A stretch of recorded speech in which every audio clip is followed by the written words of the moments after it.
with eager minds. Thank you.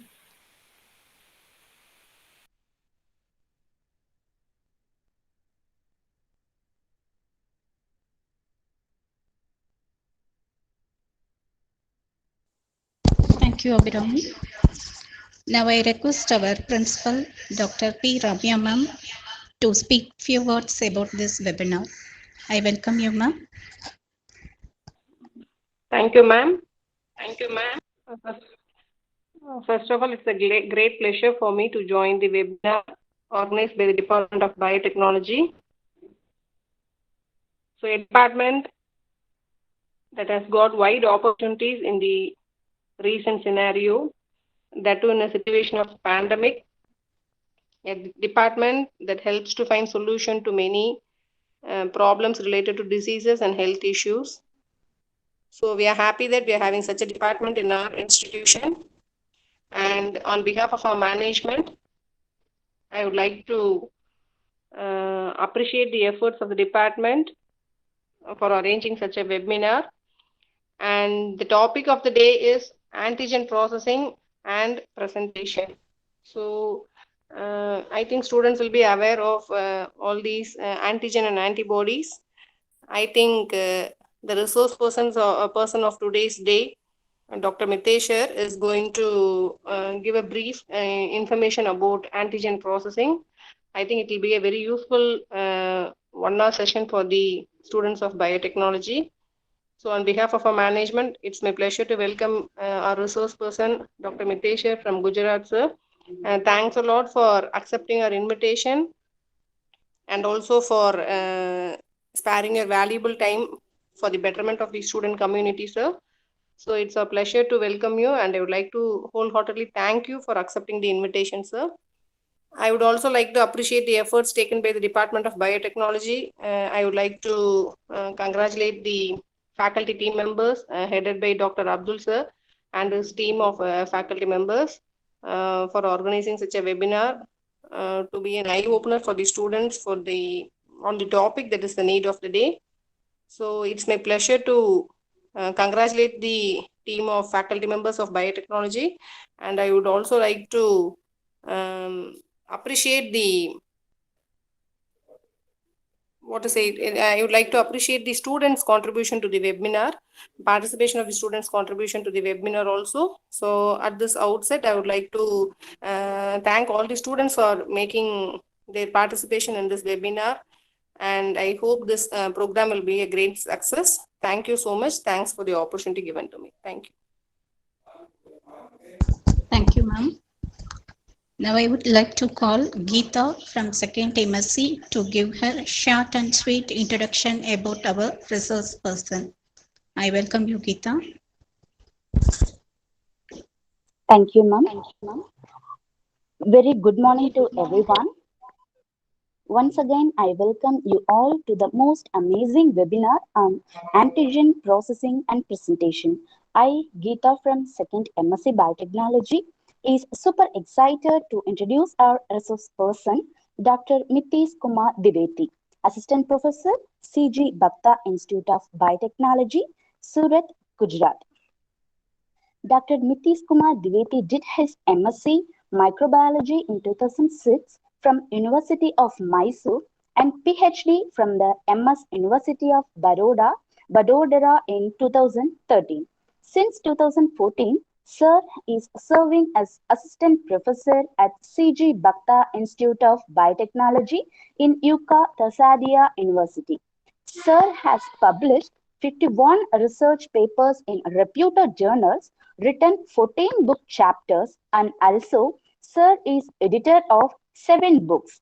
Sir has H index of 21 with total citations of 1506 for his research papers. Sir has been serving as an editorial board member and reviewer of many international journals.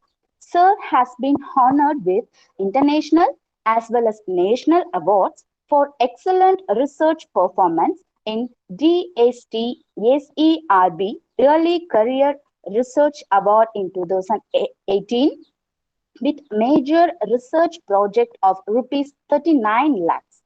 and then INSA Visiting Scientist Award in 2019, and then Young Scientist Awards for 3 years, 2011, 2013, and 2018. Best Researcher Award in 2020. Sir secured All India rank 32 out of 1232 in CSIR NET in 2011 Life Sciences. Sir has contributed significantly in the field of vitiligo. Sir has successfully completed research projects from SERBDST, GUJCOST, UTU, Neo Sciences and Research Solutions Private Limited. Research interests of SIRS are: SIRS research interests include immunogenic and therapeutic aspects of vitiligo, rheumatoid arthritis, sickle cell disease, and role of probiotics in human health and disease. So I thank you for the opportunity given to me to introduce our Honorable Chief Guest, Dr. Mitesh Kumar Dwivedi. Thank you once again. Thank you, Geeta. Don't follow the crowd. Let the crowd follow you. It gives me immense pleasure to hand over the session to our resource person, Dr. Mitesh Dwivedi. I welcome you, sir. Thank you so much for the nice introduction. I hope my voice is audible.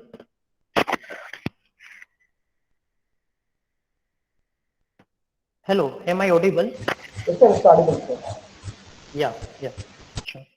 So first of all, I would like to thank the management of Nanda Arts and Science College and the chairman, Dr. Thiru Shanmugan sir, advisor Dr. Vishwanathan, secretary Thiru Nanda Kumar sir, and the principal of the college, Dr. P. Ramya, other dignitaries, and especially Dr. Abdul sir, to invite me to deliver this talk. So I hope that this talk will not just clear the basics of immune functions such as antigen processing and presentation, but I am also linking with that how by getting this knowledge we can actually solve some disease related problems, mainly the immunological diseases. So I'll be talking about that also. So let me first share this slide.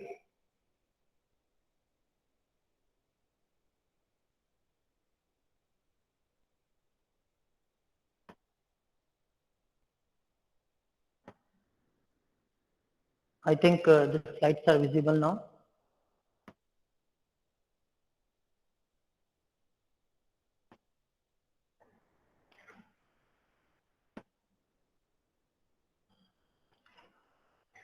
So as we know that the immune system main function is to defend our body from infectious agents, pathogens which are coming from outside to our body. But apart from that, it plays a very important function in clearing out the tumor cells. Day by day, so many cancer cells they are generated inside our body, and there is an immune surveillance system that will clear out these cancerous cells. The third important function is maintaining the homeostasis between live and dead cells. We know that daily inside our body, many cells are dying, many cells are generating. Okay, so where these dead cells are going, okay, how our body removes that. So immune system takes part a very important role that it will tag them. It will tag them with the help of antibodies, and then it must be taken up by the macrophages and other dendritic cells to the site of liver and spleen.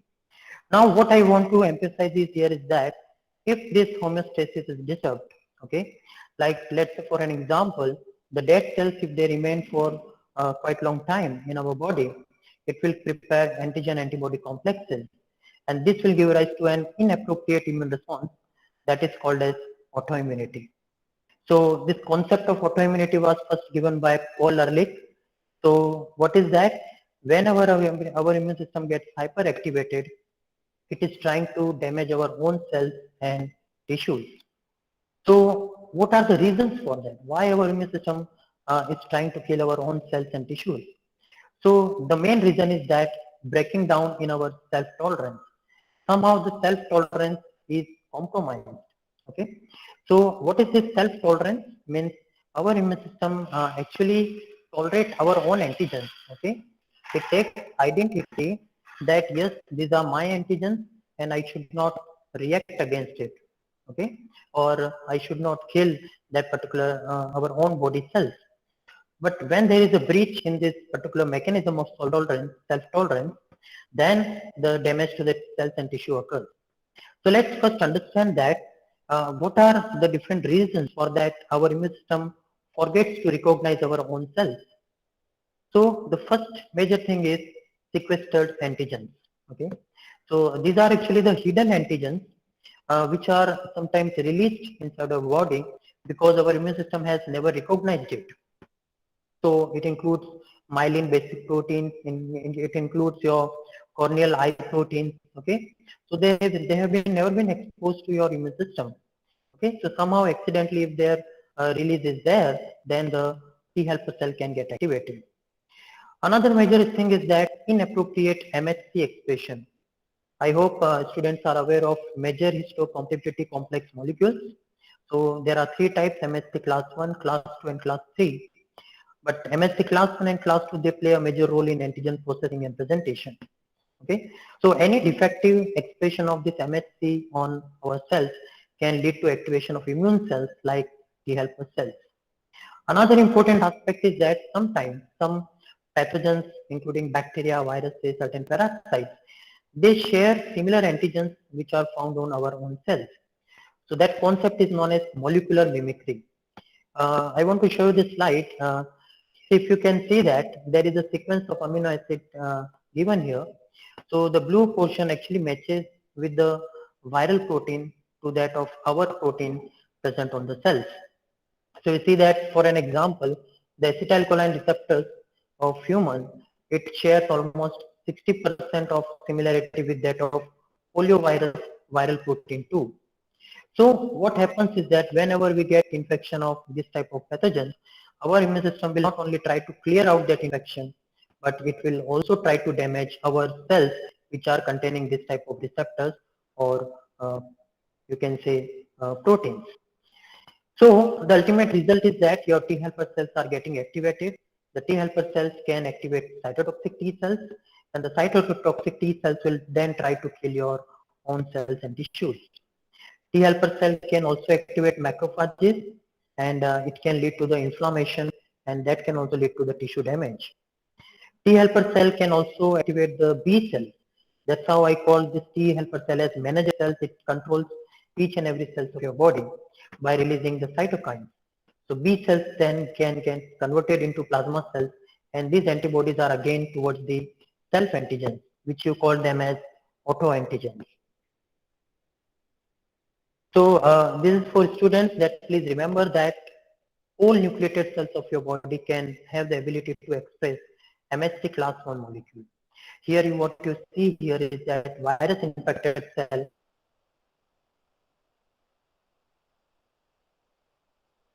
which are presenting MHC class 1 molecule, and it is presenting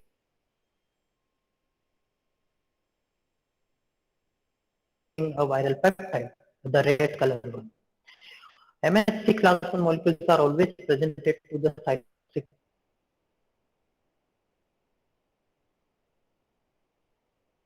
T cells are tried to and that is why cytotoxic T cells, they are known as CD8. Now cytotoxic T cells will try to kill this particular cell.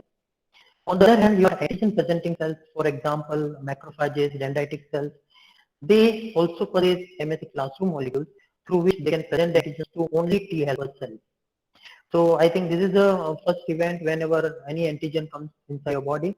Your APCs are the first line of defense. They encounter the antigen, they process the antigen, and then present it to the T helper cell. T helper cell upon activation can activate the other cells as well. So remember that MHC class 1 molecules are found on immune cells such as antigen presenting cells, B cells, macrophages, dendritic cells, and APCs will also have MHC class 1 molecule. This is very important to understand the structure of MHC class 1 since we are going to discuss about antigen processing and presentation. So MHC class 1 molecule is composed of two chains, alpha and beta. The alpha chain is divided into 3 subunits, alpha 1, alpha 2 and alpha 3. So it is the longest chain and it has a cytoplasmic tail as well, which anchored into the plasma membrane. So what you see here is the surface expression of the alpha chain. Then the beta chain will join to this alpha chain, which is a very smaller subunit, and the genes are presented on chromosome number 15. Remember that all genes of MHC class 1 molecules, they are present on chromosome number 6. But this is the exception where you will find the beta 2 gene only chromosome number 15. The MHC class 2 molecule rather forms two identical chain of alpha and beta, and alpha is again divided into two subunits, alpha 1 and alpha 2. Beta is divided into beta 1 and beta 2, and both are having the cytoplasmic tail anchored to the plasma membrane.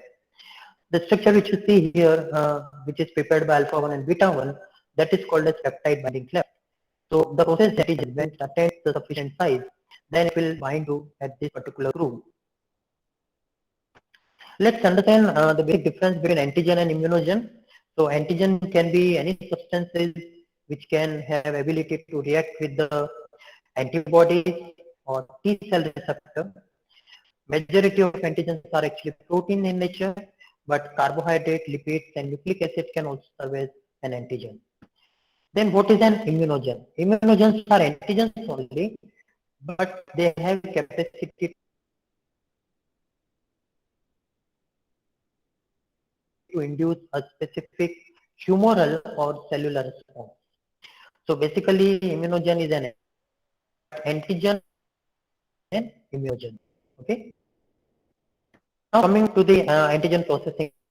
So the enzymatic cleavage of this large antigen, because MHC molecules cannot present the large protein, antigen has to be broken down into small peptides. Enzymatic cleavage or enzymatic cleavage of protein into small peptides, then it binds to the molecule. The entire process is antigen process. It has been shown that this process is an active process and energy demanding process. So ATP is utilized in this process, and as soon as this peptide binds to the respective MHC molecule, it goes and presented in the cell surface. So that process is known as antigen presentation. So there are two types of antigens classified like endogenous antigens and exogenous antigens.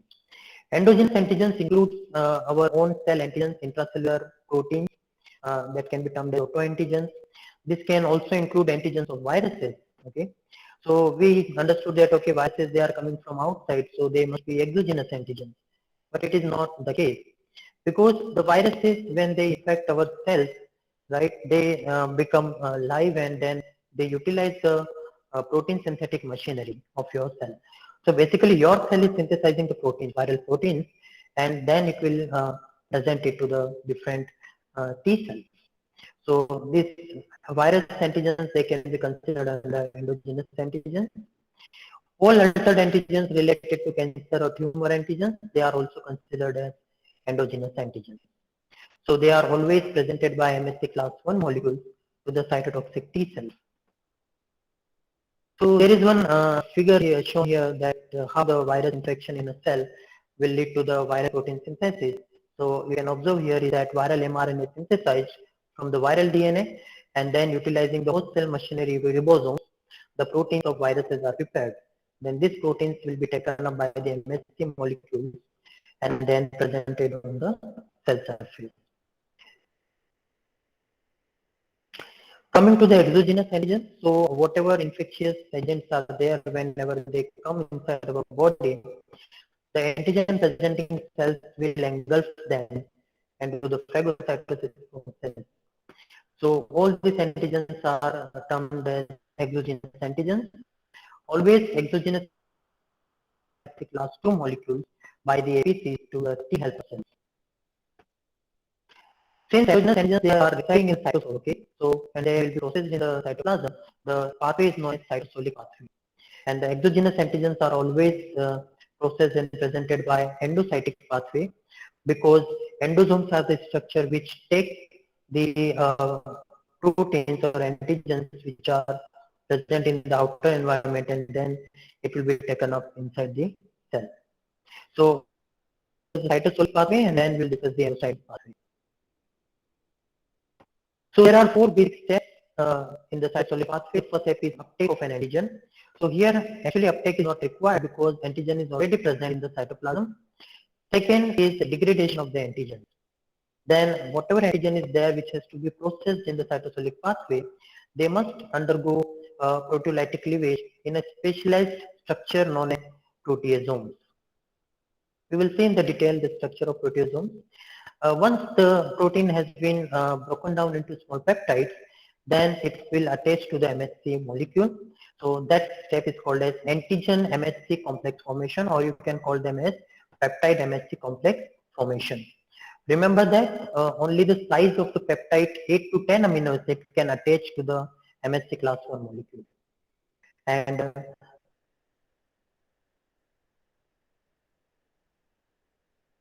step is a transporter associated with antigen processing and presentation.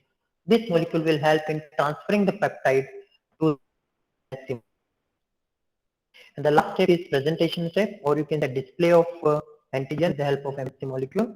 So peptide MHC complex then goes to the cell surface and presents antigen to the cytoplasmic T cells. Now, not every endogenous antigen can be processed by this pathway. So only the endogenous proteins which tagged with ubiquitin can undergo the proteolysis. Okay, so ubiquitin is a 76 amino acid polypeptide.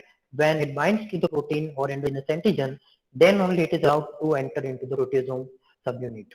So what is a proteasome? It is a big enzymatic complex. Okay, so the main unit of this complex is known as LMP, low molecular weight polypeptide. So there are different types of LMPs, LMP2, LMP7, LMP10, but LMP2 and 7, they play a very important role in presenting the antigens to or processing the antigens in this pathway. So let's discuss the LMP molecule. So it is basically a 26S protease complex which has been divided into 20S proteasome and two 19S subunits. You can see that these are the two 19S subunits at the end and at the beginning. But the middle portion of 20S proteasome actually cleaves the large antigen. Okay. So you see here how the cytosolic protein is tagged by the ubiquitin, and then it is allowed to enter into this large proteasome complex, and small peptides are generated. So as I told you that LMPs are of different types, it has been seen that LMP is actually induced by a cytokine known as interferons, and that is the reason whenever we have infection of viruses, our viral infected cells secrete cytokine known as interferon. They will activate your LMP2 and 7, and that's how the viral antigens can be processed fast. So you see that ubiquitination process is also an active process. Energy is utilized here, and then this ubiquitin is entering into this complex and peptides are formed. Now what happens is that always not the peptide of 8 to 10 are generated.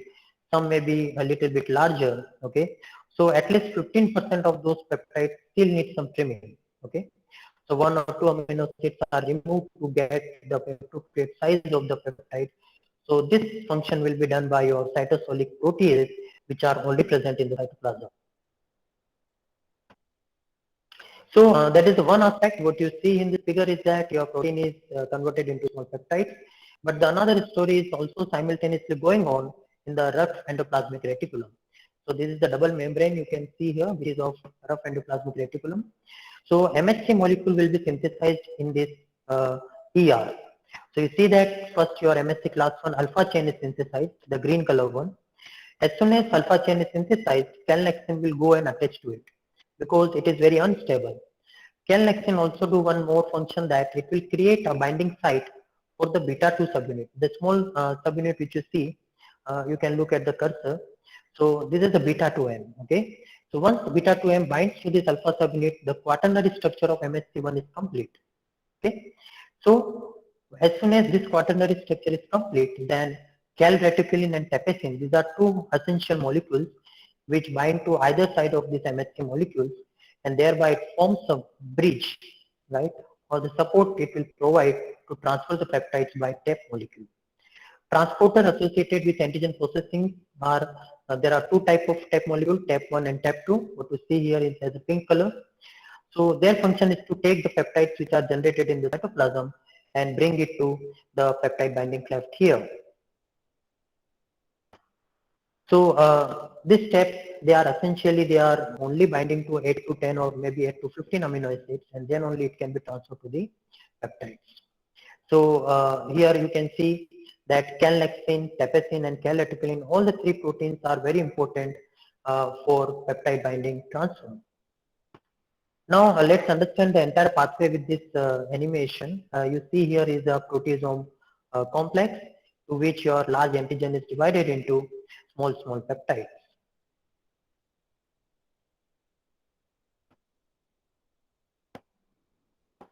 So basically it includes your LMP2, LMP7. So what you have now is that your peptides have been formed in the cytoplasm, and now you have MHC molecules in the ER. Okay, so this peptide must have been transferred to the ER. So TAP molecules involved here. So TAP1 and TAP2, they will take the peptides from the cytoplasm and take it to the endoplasmic reticulum.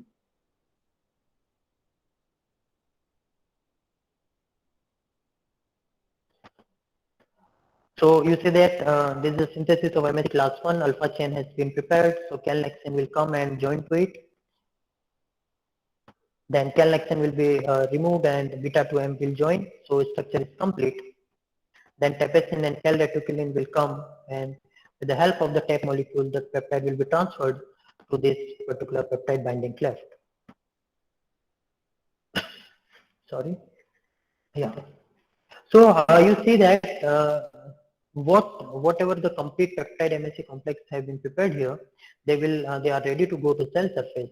But what about those to whom your peptides are not binding? So those MHC molecules, incomplete MHC molecules, they will be sent for degradation by the lysosome. So they will be degraded completely. We are now moving to the another pathway that is known as exogenous pathway or endocytic pathway. So this pathway is mainly for exogenous antigens.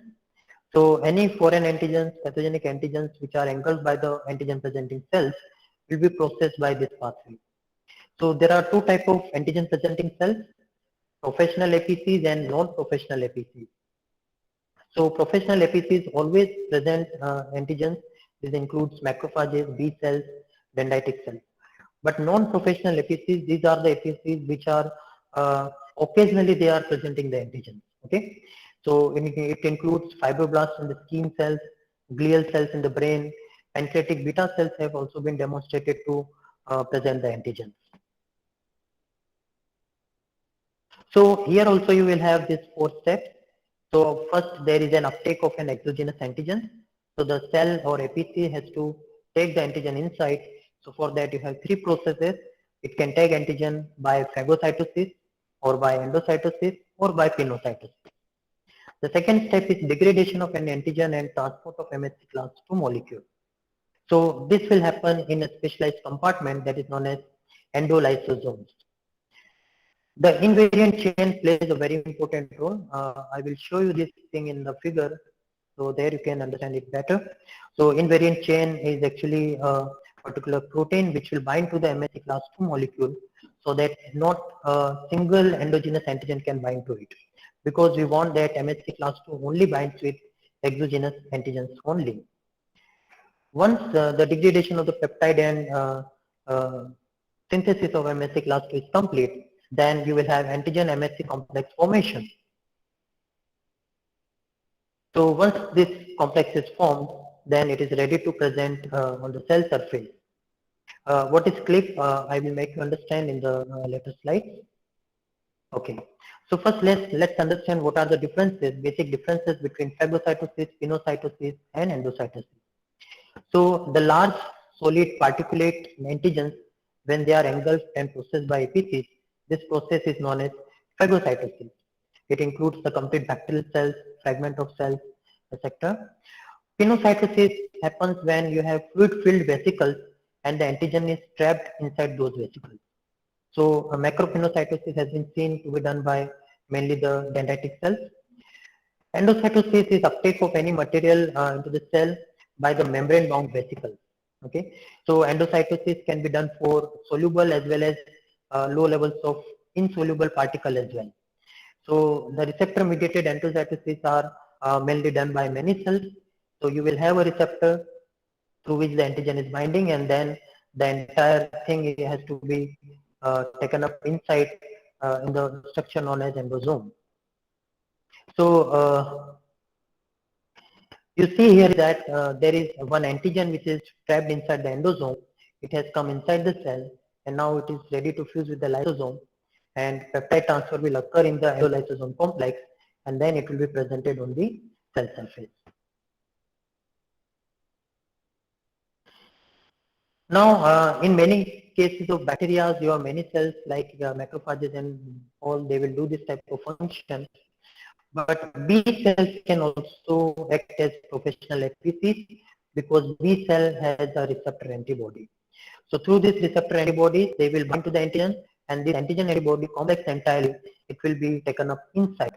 Okay, so this is called as receptor mediated endocytosis. So once the antigen has been taken up inside, it will take around 1 to 3 hours to complete the endocytic pathway and to appear on the cell surface. So here the amino acid of 13 to 18 amino acid peptide, they will be only transferred to the peptide binding cleft. So whenever the peptides are taken up inside, that first endosome is called as early endosome because its pH is around 6 to 6.5. Then it will become late endosome because again pH will drop 5 to 6, and then it will become a lysosome. Okay, so because we know that lysosome contain highly acidic environment of 4.5 to 5. So why this gradual process of early, late and lysosome is required, so that your large antigen can be broken down into required peptide size. So I am giving an example of B cell receptor mediated endocytosis and formation of this endosome and lysosome. So you see that this is a B cell surface where you have antibody as a B cell receptor antibody. The antigen gets attached. It has been taken up to a endosome. So this endosome is called as early endosome. At the pH of 6 to 6.5, the antigen gets dissociates from the antibodies, and this empty antibody is now again recycled back to the cell surface. Now this early endosome will then convert it to the late endosome, get the pH environment of 5 to 6, and now this antigens will be degraded further in the lysosome in the environment of 4.5 to 5, right? And MHC molecules which have come into the endosome specialized compartment, they will fuse with this lysosome, and the peptide will be transferred. So as I just told you that it is not just a simple process. You require a specialized molecule that is known as invariant chain. What you see here in the yellow color is the MHC class 2 molecule, and this green colored structure is known as invariant chain. So what happens is that whenever MHC class 2 molecules they are also synthesized in the rough endoplasmic reticulum. So there may be some endogenous antigens which can portally they can attach to it, right? So to prevent that binding of endogenous antigen to the MHC class 2 molecule, this site should be blocked. So invariant chain will block this particular peptide binding cleft. Also, it will direct, or you can say guide, this particular invariant MHC molecules to the endosome.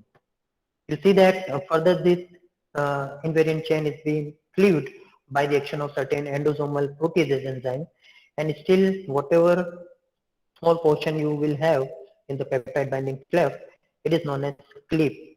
It is known as class 2 invariant chain peptide. Okay, so this clip will remain attached until unless now this MHC molecule will find the appropriate peptide. So you see that here in the endoplasmic reticulum, the MHC molecule has been attached with the your invariant chain. Then this will taken up into the endosome. In the endosome, the half portion of the invariant chain gets cleaved out, and clip will remain. Then this will fuse with your lysosomes, which are containing the processed peptides. But you can see that these red color peptides are unable to attach to the peptide binding cleft because still the clip is attached to it. So there is one another molecule known as HLA-DM. HLA-DM will come associated with this MHC class 2. It will remove the clip and allow this red color peptide to bind to the peptide binding cleft. So HLA-DM will help in the release of the clip fragment so that antigenic peptide can bind sufficiently to this peptide binding cleft. So let's see one animation also for this entire process. So first we will discuss that how the exogenous antigens are taken up inside. So what you see here is a particular antigen presenting cell, and this is the first is phagocytosis process. So a phagosome will be prepared. If the pathogen or antigen is taken up through the fluid filled vesicles, it is called as pinocytosis. Next is receptor mediated endocytosis. Certain APCs, they contain a receptor for Fc portion of the antibodies. We know that an antibody has two main portion, antigen binding fragment known as FAB portion and the Fc portion. So when antibody gets attached to the bacterial cell, its Fc portion is free so that it can bind to the Fc receptor on the antigen presenting cell. Similarly, APCs will have also receptor for complement proteins. So it has been seen that complement proteins can also bind to the bacteria. So this entire complex can be taken up inside, and this process is known as receptor mediated phagocytosis or receptor mediated endocytosis. And this is the example of how B cell will taken up this exogenous antigens through the receptor mediated procedure. Okay. So now we have the bacterial, the APC cell surface, the bacteria has been taken up inside, then the early late endosome will be formed, and you can see that the enzymes present in those compartments will try to cleave out those large proteins into small peptides. So you see that now the peptides have been formed.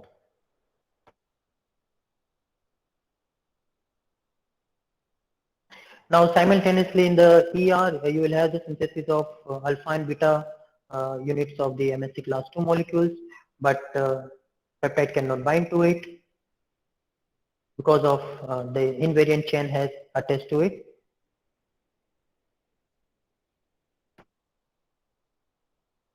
So this invariant chain also will be cleaved out partially. So cathepsin, this is the enzyme which will degrade the invariant chain. But still you see that when it fuses with the this type of endosome and lysosome, in the endolysosome compartment the peptide cannot be transferred because this red color clip is still attached to it. So how to remove this clip? So for that we have HLA-DM molecule.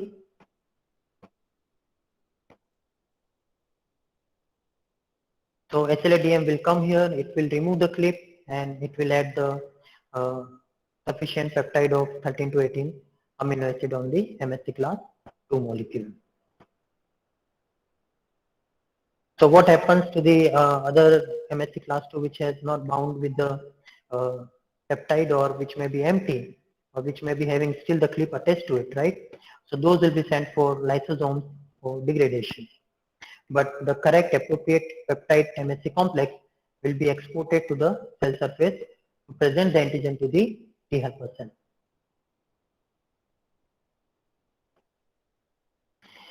Now I want to discuss a little bit of my research regarding vitiligo, which is an autoimmune disorder. So vitiligo happens due to the loss of melanocytes from the skin. Melanocytes, these are the specific cells which synthesize a pigment known as melanin, and you see that wherever your melanocytes are lost, you will see no melanin is there, and the patches, white patches, you can observe them. Okay, so the disease is you can say very much crucial for the people who are having it, because of these people may have certain matrimonial problems, they may have self-less esteem and social stigma as well. So these are the melanocytes which are residing in the basal layer of the epidermis, and these are also dendritic cells, and melanin is synthesized in the specialized compartment known as melanosomes. These melanosomes will then take the melanin up into the upper surface of the skin. So somehow these melanocytes are getting died. Okay. So what are those processes? What are those immune alterations? Whether this melanocytes they are able to present MSC molecules or not properly, that we are going to see. So why there is a death of melanocytes? Because somehow these melanocytes, they are releasing their antigens, and these antigens are recognized as autoantigens by our own immune cells. Okay, so this is the humoral immunity which has been imparted by your B cells. We all know that B cells produces antibodies. So these B cells, you can see that they are recognizing these melanocyte antigens, and it gets activated and produce lots of anti-melanocyte antibodies. Okay, so anti-melanocyte antibodies can initiate at a pathway known as antibody-dependent cell-mediated cytotoxicity. Okay, they can also activate complement fixation of complement-mediated pathways, which can cleave this particular melanocyte. The melanocyte antigens can also be taken up by the antigen presenting cell. As I just told you that antigen presenting cell, they have MSC class 2 molecule as well as MSC class 1 molecule. So when these antigens are taken up by MSC class 2 molecules, they present the antigens to the T helper cell, and T helper cell will then get activate these cytotoxic T cells and B cells as well. And this happens through several cytokines. Okay. Cytotoxic T cells alone can also recognize the melanocyte antigens presented by MSC class molecules by these APCs. Okay, so cytotoxic T cells will then again activate and try to release certain cytotoxic compounds which will cleave these melanocytes. So one thing is clear that yes, B cells are involved in clearing out the melanocytes, T cells are involved, as well as antigen presenting cells are involved, right? But the question lies here is that what triggers the melanocytes to die or to release their own antigens? So let me tell you that the triggering factors or triggering agents are not yet classified, but the role of physical and chemical stresses are emphasized. Defective apoptosis, that is a programmed cell death, when it gets early, or any defects in the apoptosis can also lead to the melanocyte antigens to appear in the blood. Altered self-antigens. Sometimes our own body cells will try to exhibit our antigens, self-antigens differently. Okay, so then these are recognized as non-self. Okay, by our immune system. Sometimes neoantigens will be formed during the post-translational modifications of proteins.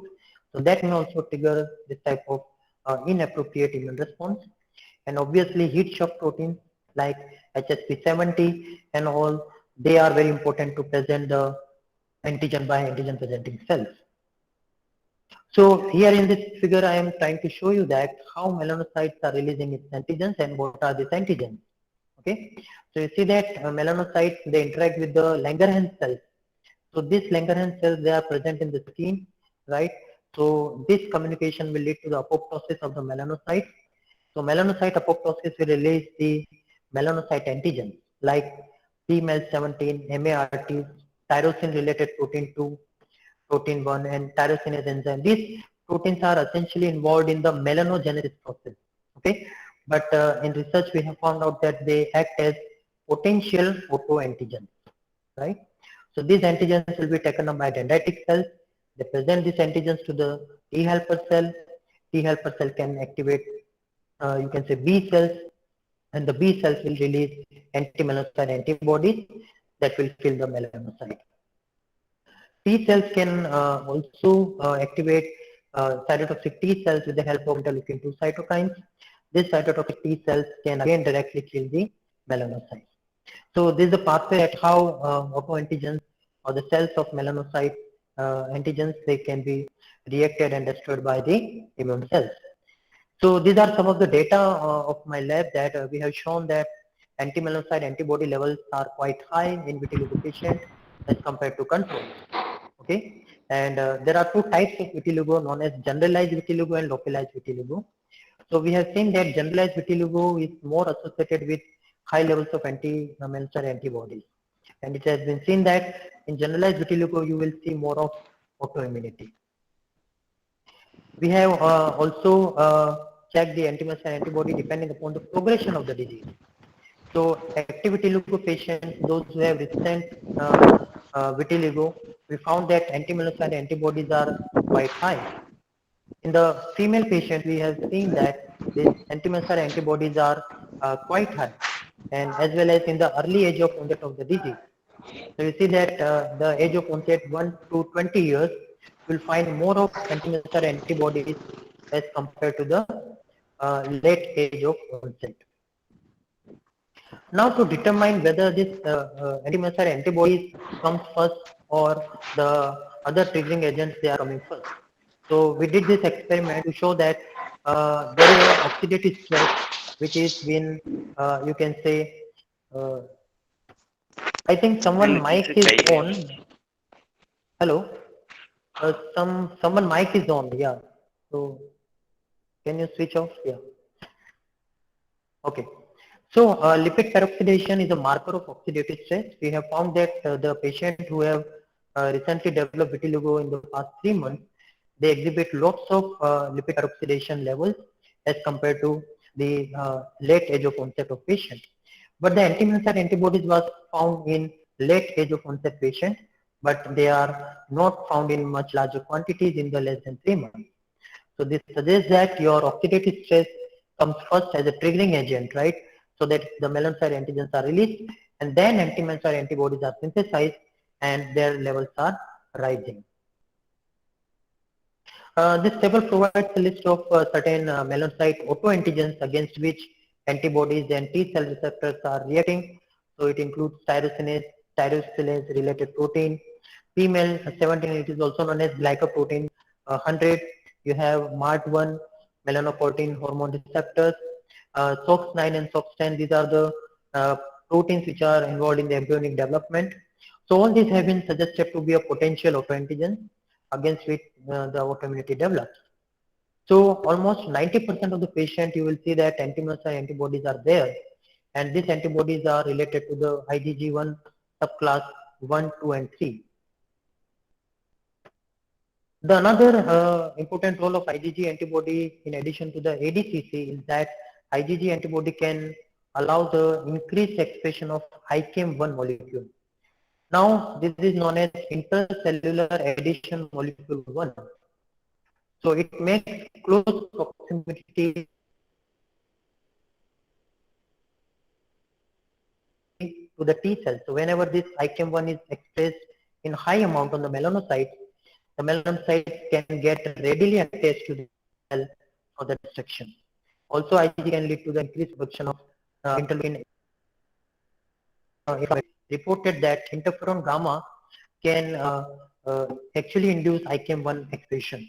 Okay, so we found that interferon gamma levels in vitiligo patients were high, so that may lead to the increased IKM1 expression, and that's how we can suggest that it may be associated with the melanocyte destruction. Later, a few years back, we have published one genetic association study related to the LMP7. LMP7 is also called as proteasome subunit beta 8. So if you remember that in the cytosolic pathway, I told you about LMP2 and LMP7, which are involved in the processing of your endogenous antigens. So what we have observed in the vitiligo patient is that this PSMB8 polymorphism is associated with the vitiligo patient, and that polymorphism is also associated with the less expression of LMP7. Okay, so we have found that specific CC genotype leads to a decreased transcript level of PSMB8. Okay, so we have monitored both transcription level as well as protein level. So you see that here in the patient, the PSMB8 mRNA levels are quite low as compared to controls. And if you go along with the genotype, the patients which are harboring CC, they are having very less expression of PSMB8. Okay, so if PSMB8 expression or LMP7 expression is less, then it can lead to suppression of MHC class 1 molecules. Okay, so melanocytes will not have sufficient MHC class 1 molecule on their cell surface. So this will be just or checked by your cytotoxic T cells. It will be judged by your nature killer cells. Okay, so they will find it defective and then they will try to kill the melanocytes. So as I just told you that protein expression is also less. You can see the in control, this is the Western blot analysis. You can see that the PSMB8, which is a 21 kilodalton protein, in controls it is quite high, but in patient it is quite low. Now one thing is clear that yes, the melanocytes are getting destroyed by cytotoxic T cells, right? What are the natural mechanisms which are present in our body that will control this, okay? Because nature has provided us that whenever our immune system got hyperactivated, it must be suppressed to a normal level.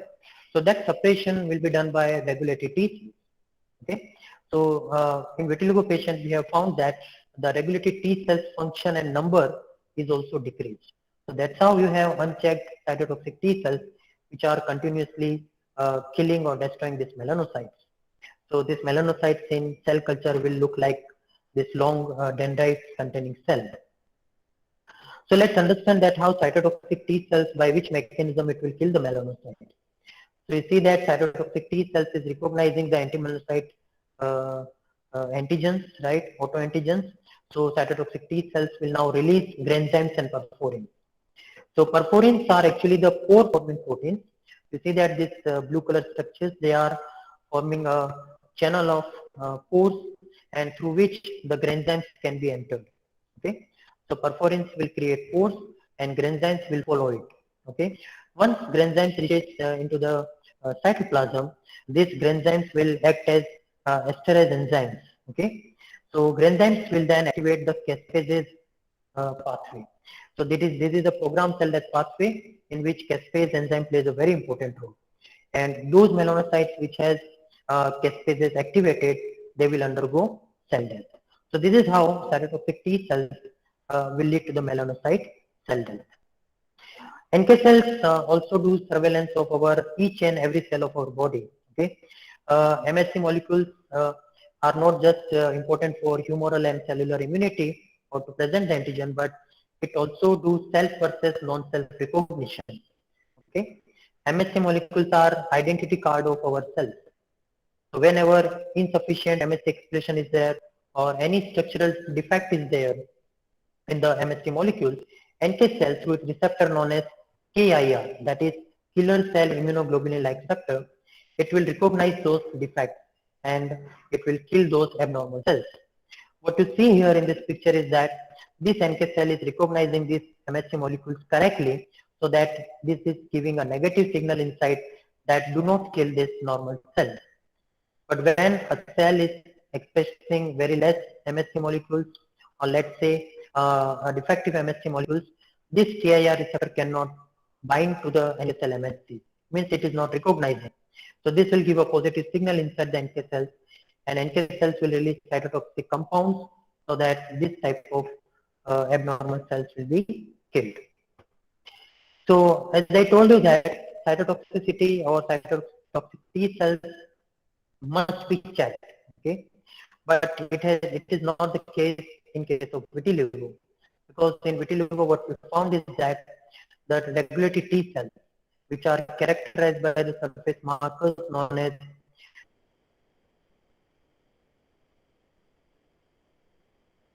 CD4 molecules, CD25 molecules, and intracellular marker known as FOXP3 for regulatory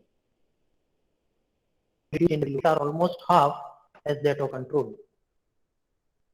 So that is the result that cytotoxic T cells, they are quite high in GB patient as compared to control.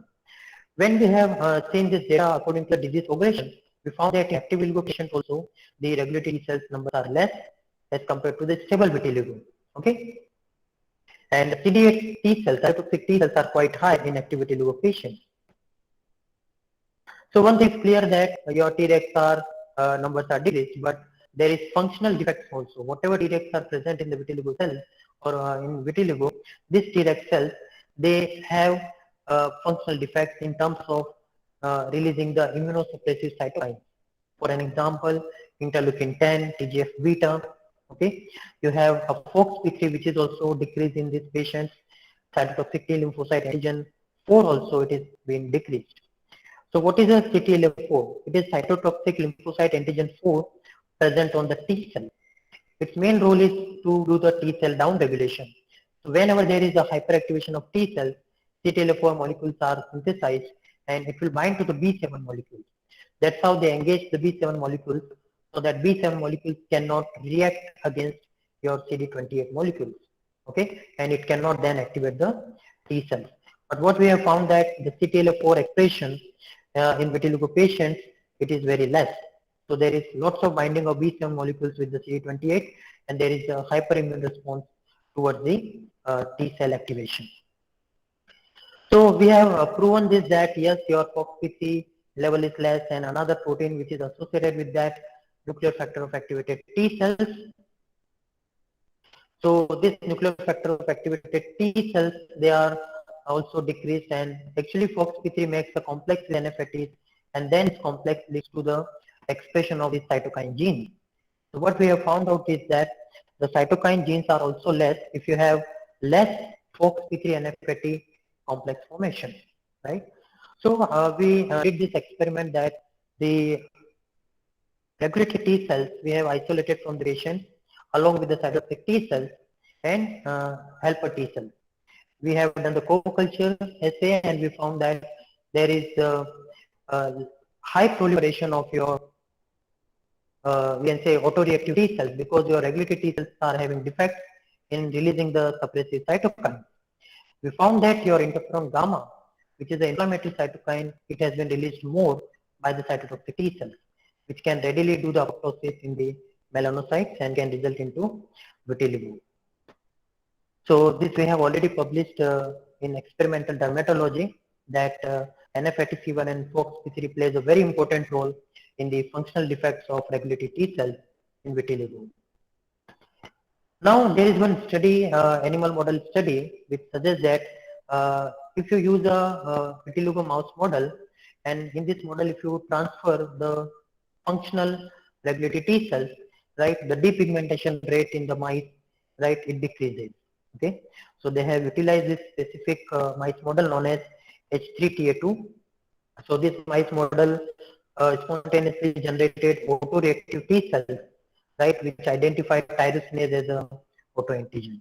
Okay, so after 6 weeks of Treg transfer in the amount of 2 into 10 to the power 5 cells per ml, they could see good results. Okay, but the thing is that transferring or adaptive transfer of Tregs may be costly or may be requiring skills, right? So are there any mechanisms? Sorry, just a minute.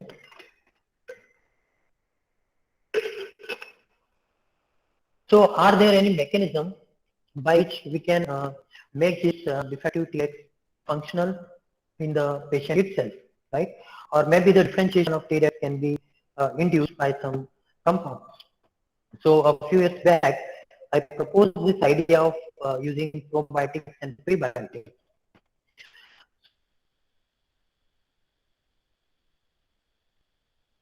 So we all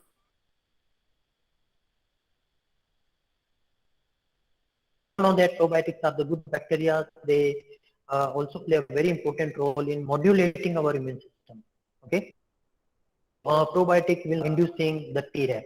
Okay, so whenever you have autoimmunity, let's say you have more of cytotoxic T cells and less of regulatory T cells, so probiotics and prebiotics can maintain the immune homeostasis. Means you can induce regulatory T cells so that you can nullify the effects of cytotoxic T cells. So let me explain in this particular slide. This will give some idea to the students also, that if the problem exists in the immunological pathways, then how can we use by using the natural mechanism. So we all know that probiotics feed on a particular substrate known as prebiotics. These are nothing but the dietary fibers. Here there are examples like inulin, fructooligosaccharides, resistant starch and all.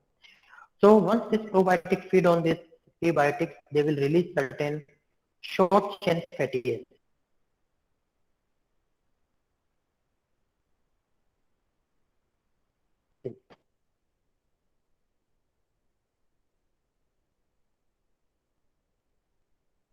So this short chain fatty acid examples are acetate, propionate and butyrate. All these what they do is that the regular T cell. So as they will bind, it will allow the Treg cell expansion. Now this Tregs will increase in their numbers. Okay, and lots of TGF. They will suppress the cytotoxic T cells. Okay, so there are other mechanisms as well for this SCF phase, like for an example, butyrate, they will cause SC inhibition. in the epigenetic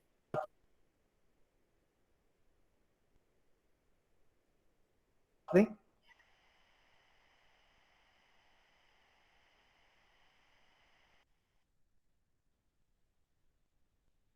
So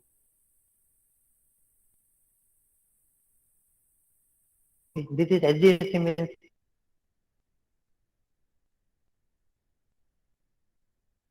histone deacetylation. Okay, so histone deacetylase is the enzyme which will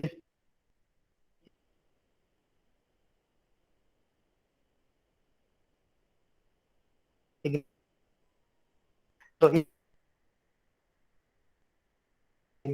Treg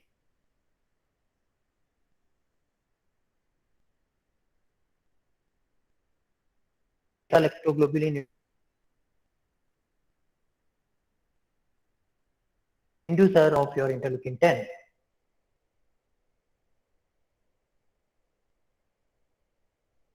So component known as so this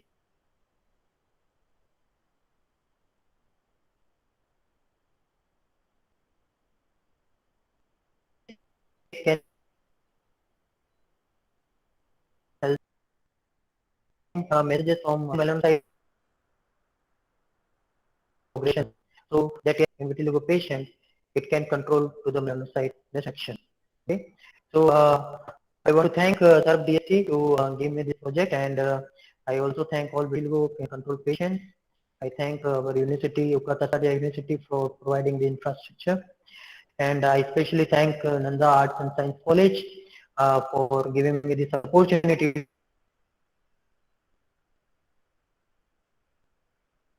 to share some of my thoughts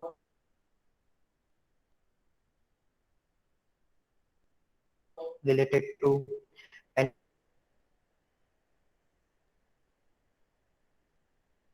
antigen processing and presentation with respect to.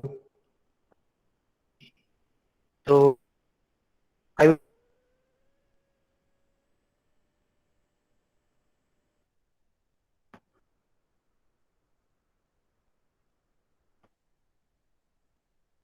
hello. Thank you, sir. Thank you for sharing your knowledge with us. Hello, It am I would audible? be, yes, sir. Thank you, sir. Thank you for your sharing your knowledge with us. It would be useful to us and which lead us to construct the best future. Thank you, sir.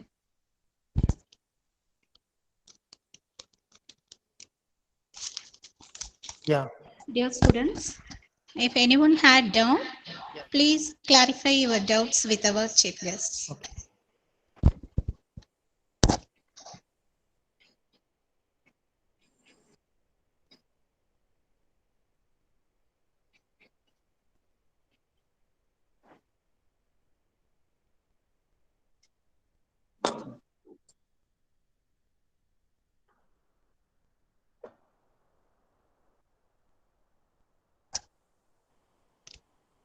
Dear students, share your feedback about the session.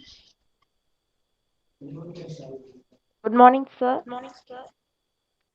Thank you for giving this wonderful presentation, sir.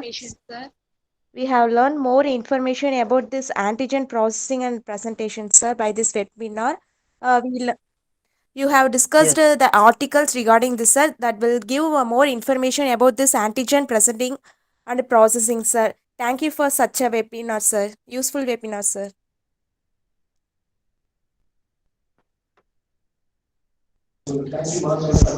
You're welcome. Thank you, ma'am. Now I welcome Ms. Jayasree from 3rd BSc to give vote of thanks. Thank you, ma'am. Good morning to one and all present here. I would like to express my gratitude to all extreme delegates of the webinar for this presence and contribution to make this webinar a great success. I would like to thank our chief guest who honored this webinar with his inspirational thoughts, and I would like to thank our beloved principal, HODs, staff members, and my dear students for making this webinar as a grand success. Once again, I thank one and all present here. Thank you.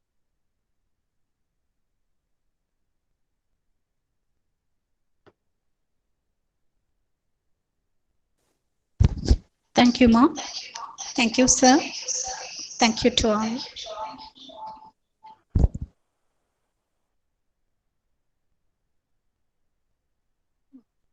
Thank you, Mitesh. Thank you. Thanks for joining here.